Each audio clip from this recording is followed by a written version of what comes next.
வணக்கம். All India radio Chennai.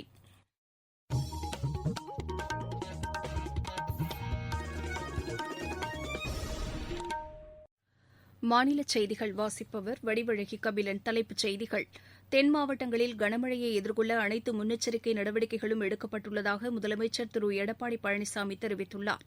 தில்லியில் போராட்டம் நடத்தி வரும் விவசாயிகள் சங்க பிரதிநிதிகளுடன் மத்திய அமைச்சர்கள் குழு தற்போது பேச்சுவார்த்தை நடத்தி வருகிறது. தமிழகத்தில் சாதிவாரியான புள்ளி விவரங்களை சேகரிப்பதற்கான வழிமுறைகள் குறித்து ஆராய ஆணையம் அமைக்கப்படும் என்று முதலமைச்சர் அறிவித்துள்ளார்.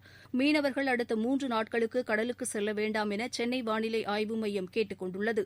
இந்தியா ஆஸ்திரேலியா அணிகளுக்கிடையேயான 3வது மற்றும் இறுதி ஒருநாள் கிரிக்கெட் போட்டி நாளை கான்பெராவில் நடைபெறவுள்ளது. இனி விரிவான செய்திகள். வங்கக்கடலில் புதிதாக ஆழ்ந்த காற்றழுத்த தாழ்வு மண்டலம் உருவாகியுள்ள நிலையில் அரசு சார்பில் மேற்கொள்ள வேண்டிய முன்னெச்சரிக்கை நடவடிக்கைகள் குறித்து முதலமைச்சர் திரு எடப்பாடி பழனிசாமி இன்று சென்னையில் உயர் அதிகாரிகளுடன் ஆலோசனை நடத்தினார். தமிழகத்தின் தென் மாவட்டங்களில் கனமழை முதல் மிக கனமழை பெய்யும் என்று இந்திய வானிலை ஆய்வு மையம் தெரிவித்துள்ள நிலையில் அவ்வப்போது விடுக்கப்படும் மழை குறித்த முன்னெச்சரிக்கை அறிவிப்புகளை உடனுக்குடன் கண்காணித்து நடவடிக்கை எடுக்க வேண்டும் என்று அதிகாரிகளுக்கு முதலமைச்சர் அறிவுறுத்தினார். தமிழகத்திலே ஒவ்வொரு வருடம் புயல் ஏற்பட்டிருந்தாலும் கூட அந்த புயலை சரியான முறையிலே அரசு அறிவிக்கின்ற அந்த வழிமுறைகளை பின்பற்றிய காரணத்தினாலே இன்றைக்கு அந்த புயலிலிருந்து மக்களை நாம் காத்து வருகிறோம்.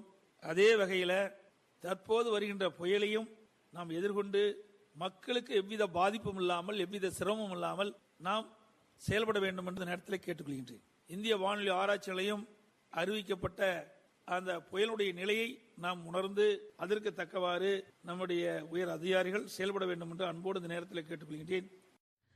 தேசிய பேரிடர் மீட்புப் படையின் 9 குழுக்கள் கன்னியாகுமரி, திருநெல்வேலி, தூத்துக்குடி மற்றும் மதுரை மாவட்டங்களில் தயார் நிலையில் நிறுத்தப்பட்டுள்ளதாகவும் முதலமைச்சர் தெரிவித்தார். கடற்கரையோரங்களில் வசிக்கும் மக்கள், மீனவர்கள் உள்ளிட்டோரை நிவாரண முகாம்களில் தங்க வைக்க நடவடிக்கை எடுக்க வேண்டும் என்றும் அவர்களுக்கு தேவையான உணவு மற்றும் தங்குவதற்கான இதர வசதிகளையும் செய்து தர வேண்டும் என்றும் அதிகாரிகளுக்கு அவர் அறிவுறுத்தினார். கோவிட்-19 தொற்று ஏற்படா வண்ணம் நிவாரண முகாம்களில் கிருமி நாசினி, முகக்கவசம் ஆகியவற்றை தேவையான அளவு இருப்பு வைக்க வேண்டும் என்றும் சமூக இடைவெளியை பின்பற்ற வேண்டும் என்றும் சுகாதார குழுக்களையும் தயார் நிலையில் வைக்க வேண்டும் என்றும் அவர் கேட்டுக் கொண்டார்.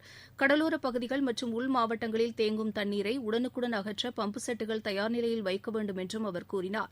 ஏரிகள் உள்ளிட்ட நீர்நிலைகளின் கொள்ளளவை கண்காணிப்பதுடன் உடைப்பு ஏற்படாமல் தடுப்பதற்கான முன்னெச்சரிக்கை நடவடிக்கைகளும் எடுக்கப்பட வேண்டும் என்றும் அதிகாரிகளுக்கு அவர் அறிவுறுத்தினார். தென் மாவட்ட மக்கள் இன்று தொடங்கி வரும் 4ஆம் தேதி வரை வெளியில் செல்வதை தவிர்க்க வேண்டும் என்றும் அவர் கூறினார். மீனவர்களும் உடனடியாக கரை திரும்புவதற்கு அறிவுறுத்தப்படுவதாகவும் அண்டை மாநில கடற்பகுதிகளுக்கு செல்லும் மீனவர்களை அனுமதிக்குமாறு சம்பந்தப்பட்ட மாநிலங்கள் கேட்டுக் கொள்ளப்பட்டுள்ளதாகவும் அவர் தெரிவித்தார். பொதுமக்கள் தங்களின் குடும்ப அட்டை, வங்கிக் கணக்கு புத்தகங்கள், கல்வி சான்றிதழ்கள், சொத்து பத்திரங்கள் உள்ளிட்ட முக்கிய ஆவணங்களை தண்ணீர் படாத வகையில் பாதுகாப்பான இடங்களில் வைக்க வேண்டும் என்றும் அவர் கேட்டுக் கொண்டார். மின் கம்பிகள், தெருவிளக்கு கம்பங்கள், மின்மாற்றிகளுக்கு அருகில் செல்லவோ தொடவோ கூடாது என்றும் வீட்டில் உள்ள மின்சாதன பொருட்களை கவனமாக கையாள வேண்டும் என்றும் முதலமைச்சர் அறிவுறுத்தினார். அனைத்து முன்னெச்சரிக்கை நடவடிக்கைகளும் போர்க்கால அடிப்படையில் எடுக்கப்பட்டு வருவதாகவும் பொதுமக்கள் புயல் குறித்து எவ்வித அச்சமும் அடைய தேவையில்லை என்றும் அரசின் அறிவுரைகளுக்கு ஒத்துழைப்பு தர வேண்டும் என்றும் முதலமைச்சர் திரு எடப்பாடி பழனிசாமி கேட்டுக் கொண்டார். வங்கக்கடலில் உருவாகியுள்ள ஆழ்ந்த காற்றழுத்த தாழ்வு மண்டலம் குறித்து மத்திய அமைச்சரவைச் செயலர் திரு ராஜீவ் கௌபா தலைமையிலான தேசிய பேரிடர் மேலாண்மை குழுவினர் இன்று காணொலி வாயிலாக தமிழக அரசின் தலைமைச் செயலர் திரு சண்முகத்திடம் ஆலோசனை நடத்தினர். கனமழை காரணமாக மேற்கொள்ளப்பட்டுள்ள முன்னெச்சரிக்கை நடவடிக்கைகள், பேரிடர் மீட்புக் குழுவின் தயார்நிலை, மாவட்ட அளவிலான பேரிடர் நிர்வாகக் குழுவின் பணிகள் ஆகியவை குறித்தும் இந்த ஆலோசனையின்போது விவாதிக்கப்பட்டது. சிவில் விமான போக்குவரத்து, தொலைத்தொடர்பு, மின்சாரம், உள்துறை, தேசிய பேரிடர் மேலாண்மை ஆணையம், பாதுகாப்புத்துறை ஆகியவற்றின் பிரதிநிதிகள் மற்றும் செயலர்கள் தயார் நிலை குறித்து எடுத்துக் கூறினர். மாநில அரசுகளும் மத்திய அரசின் அமைச்சகங்களும் முன்னெச்சரிக்கை மற்றும் நிவாரணப் பணிகளை உடனுக்குடன் மேற்கொண்டு சேதம் ஏற்படாமல் தவிர்க்க வேண்டும் என்றும் அனைத்து சேவைகளும் தயார் நிலையில் இருக்க வேண்டும் என்றும் மத்திய அமைச்சரவைச் செயலர் திரு ராஜீவ் கௌபா கேட்டுக் கொண்டுள்ளார். கேரளா, லட்சத்தீவு ஆகியவற்றின் தலைமைச் செயலர்களுடனும் மத்திய அமைச்சர்கள் குழு இன்று காணொலி மூலம் ஆய்வு செய்தது. நீங்கள் கேட்டுக் கொண்டிருப்பது ஆல் இண்டியா ரேடியோவின் மாநில செய்தி அறிக்கை. கோவிட்-19ற்கு எதிரான போரில் நமக்கான 3 கவசங்கள். முகக்கவசம் அணிவோம், தனிநபர் இடைவெளியை கடைபிடிப்போம், கை மற்றும் முக சுத்தம் பராமரிப்போம்.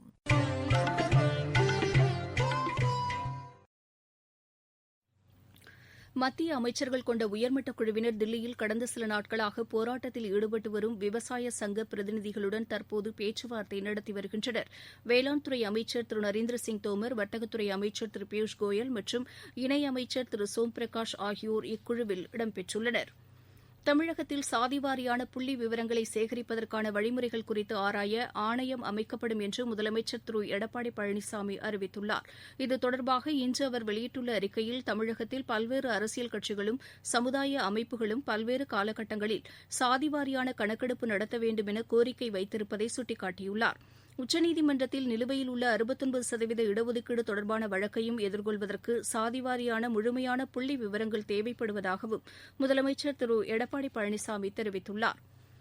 வங்கக்கடலில் கன்னியாகுமரியில் இருந்து 900 கிலோமீட்டர் தொலைவில் ஆழ்ந்த காற்றழுத்த தாழ்வு மண்டலம் நிலை கொண்டுள்ளதாகவும் அடுத்து வரும் 3 நாட்களுக்கு மீனவர்கள் கடலுக்கு செல்ல வேண்டாம் என்றும் சென்னை வானிலை ஆய்வு மைய இயக்குநர் திரு புவியரசன் கேட்டுக் கொண்டுள்ளார். நேற்று நிலை கொண்டிருந்த காற்றழுத்த தாழ்வு மண்டலம் இன்று காலை தென்மேற்கு மற்றும் அதனை ஒட்டிய தென்கிழக்கு வங்கக்கடல் பகுதியில் ஆழ்ந்த காற்றழுத்த தாழ்வு மண்டலமாக கன்னியாகுமரிக்கு கிழக்கே தென்கிழக்கே சுமார் 900 கிலோமீட்டர் தொலைவில் நிலை கொண்டுள்ளது. இது நாளை காலை புயலாக வலுப்பெற்று மேற்கு வடமேற்கு திசையில் வரும் 2ஆம் தேதி மாலை அல்லது இரவில் இலங்கையை கடந்து மன்னார் வளைகுடா வழியாக குமரிக்கடல் பகுதிக்கு நகரக்கூடும். இதன் காரணமாக இன்று தென் தமிழக கடலோர மாவட்டங்களில் ஒரு சில இடங்களில் இடியுடன் கூடிய கனமழையும் ஏனைய கடலோர மாவட்டங்களில் லேசான மழை பெய்யக்கூடும். நாளை தென்காசி, ராமநாதபுரம், திருநெல்வேலி, தூத்துக்குடி, கன்னியாகுமரி ஆகிய மாவட்டங்களில் ஓரிரு இடங்களில் இடி மின்னலுடன் கூடிய அதி கனமழையும், புதுக்கோட்டை, சிவகங்கை, விருதுநகர், மதுரை, தஞ்சாவூர், திருவாரூர், நாகப்பட்டினம், காரைக்கால், மயிலாடுதுறை, கடலூர், அரியலூர், பெரம்பலூர் ஆகிய மாவட்டங்களில் ஓரிரு இடங்களில் இடி மின்னலுடன் கூடிய கன முதல் மிக கனமழையும், திருவள்ளூர், காஞ்சிபுரம், நாமக்கல், கரூர், திண்டுக்கல் ஆகிய மாவட்டங்களில் ஓரிரு இடங்களில் கனமழை பெய்யக்கூடும். ஏனைய மாவட்டங்களில் அநேக இடங்களில் மிதமான மழை பெய்யக்கூடும். ராமநாதபுரம், திருநெல்வேலி, தூத்துக்குடி, கன்னியாகுமரி, புதுக்கோட்டை, சிவகங்கை மாவட்டங்களில் சூறாவளி காற்று மணிக்கு 40 முதல் 50 கிலோமீட்டர் வேகத்தில் இடையிடையே 60 கிலோமீட்டர் வேகத்தில் வீசக்கூடும். மீனவருக்கான எச்சரிக்கை: தெற்கு வங்கக்கடல், குமரிக்கடல், மன்னார் வளைகுடா பகுதியில் சூறாவளி காற்று வீசுவதால் மீனவர்கள் அடுத்த 3 நாட்களுக்கு இந்த பகுதிகளுக்கு செல்ல வேண்டாம் என்று அறிவுறுத்தப்படுகிறார்கள். காற்றழுத்த தாழ்வு மண்டலம் மற்றும் மழை தொடர்பாக மாநில அரசு மேற்கொண்டு வரும் முன்னெச்சரிக்கை நடவடிக்கைகள் குறித்து வருவாய் மற்றும் பேரிடர் மேலாண்மைத்துறை அமைச்சர் திரு RB உதயகுமார் செய்தியாளர்களுக்கு பேட்டியளித்தார். துணை ஆட்சியர் தலைமையில் பல்துறை அலுவலர்களுடன் 24 மணி நேரமும் செயல்படும் அவசர கட்டுப்பாட்டு மையம் அமைக்கப்பட்டுள்ளதாகவும் மாவட்ட அளவில் அனைத்து அலுவலர்களுக்கும் புயல், மழை முன்னெச்சரிக்கை குறித்த அறிவுரைகள் வழங்கப்பட்டுள்ளதாகவும் அவர் தெரிவித்தார். கடலுக்கு சென்றுள்ள மீனவர்களுக்கு செயற்கைக்கோள் தொலைபேசி மூலம் தகவல் தெரிவிக்கப்பட்டு உடனடியாக கரை திரும்ப கேட்டுக் கொள்ளப்பட்டுள்ளதாகவும் அவர் கூறினார். ஆழ்கடல் மீன்பிடிப்பு படகுகள் குறித்த விவரங்கள் இந்திய கப்பற்படை மற்றும் கடலோர காவல்படைக்கு தெரிவிக்கப்பட்டுள்ளதாகவும் பேரிடர் மேலாண்மைத்துறை அமைச்சர் திரு RB உதயகுமார் தெரிவித்தார். சென்னை வானொலி நிலையத்தின் நிகழ்ச்சிப் பிரிவு உதவி இயக்குநராக பணிபுரிந்து வந்த திருமதி மீனாட்சி செல்வநாராயணன் இன்று காலை சென்னையில் மாரடைப்பால் காலமானார். அவருக்கு வயது 58. 1986ஆம் ஆண்டு பணியில் சேர்ந்த அவர் மதுரை, தருமபுரி, திருநெல்வேலி ஆகிய வானொலி நிலையங்களிலும் பணியாற்றியுள்ளார். அரசு மற்றும் அரசு உதவி பெறும் கல்வியியல் கல்லூரிகளில் நடப்பு கல்வியாண்டில் B.Ed பட்டப்படிப்பில் சேர்வதற்கான விண்ணப்பங்களை இம்மாதம் 4ஆம் தேதி முதல் 10ஆம் தேதி வரை இணையதளம் வாயிலாக பதிவு செய்யலாம் என்று உயர்கல்வித்துறை அமைச்சர் திரு KP அன்பழகன் தெரிவித்துள்ளார். www.tngasaedu.in என்ற இணையதள முகவரியில் விண்ணப்பிக்கலாம் என்று கேட்டுக் கொள்ளப்பட்டுள்ளது. காஞ்சிபுரம் மாவட்டம் ஸ்ரீபெரும்புதூர் அருகே இருங்காட்டுக்கோட்டை தொழிற்பூங்காவில் இலவச திறன் மேம்பாட்டு பயிற்சி மையத்தை மாநில தொழில்துறை அமைச்சர் திரு MC சம்பத் தொடங்கி வைத்தார். இந்நிகழ்ச்சியில் பேசிய அவர் இந்த மையத்தில் பயிற்சி பெறுபவர்களுக்கு உடனடியாக வேலைவாய்ப்பு கிடைக்கும் என்று தெரிவித்தார். விளையாட்டுச் செய்திகள்: இந்தியா, ஆஸ்திரேலியா அணிகளுக்கிடையேயான 3வது மற்றும் இறுதி ஒருநாள் கிரிக்கெட் போட்டி நாளை கான்பெராவில் நடைபெறவுள்ளது. இந்த போட்டி இந்திய நேரப்படி காலை மணி 9:10க்கு தொடங்குகிறது. ISL கால்பந்து போட்டியில் இன்று நடைபெறும் ஆட்டத்தில் மும்பை அணி ஈஸ்ட் பெங்கால் அணியை எதிர்கொள்கிறது. மீண்டும் தலைப்புச் செய்திகள்: தென் மாவட்டங்களில் கனமழையை எதிர்கொள்ள அனைத்து முன்னெச்சரிக்கை நடவடிக்கைகளும் எடுக்கப்பட்டுள்ளதாக முதலமைச்சர் திரு எடப்பாடி பழனிசாமி தெரிவித்துள்ளார். தில்லியில் போராட்டம் நடத்தி வரும் விவசாயிகள் சங்க பிரதிநிதிகளுடன் மத்திய அமைச்சர்கள் குழு தற்போது பேச்சுவார்த்தை நடத்தி வருகிறது. தமிழகத்தில் சாதிவாரியான புள்ளி விவரங்களை சேகரிப்பதற்கான வழிமுறைகள் குறித்து ஆராய ஆணையம் அமைக்கப்படும் என்று முதலமைச்சர் அறிவித்துள்ளார். மீனவர்கள் அடுத்த 3 நாட்களுக்கு கடலுக்கு செல்ல வேண்டாம் என சென்னை வானிலை ஆய்வு மையம் கேட்டுக் கொண்டுள்ளது. இந்தியா, ஆஸ்திரேலியா அணிகளுக்கிடையேயான 3வது மற்றும் இறுதி ஒருநாள் கிரிக்கெட் போட்டி நாளை கான்பெராவில் நடைபெறவுள்ளது. இத்துடன் இந்த செய்தி அறிக்கை நிறைவு பெற்றது.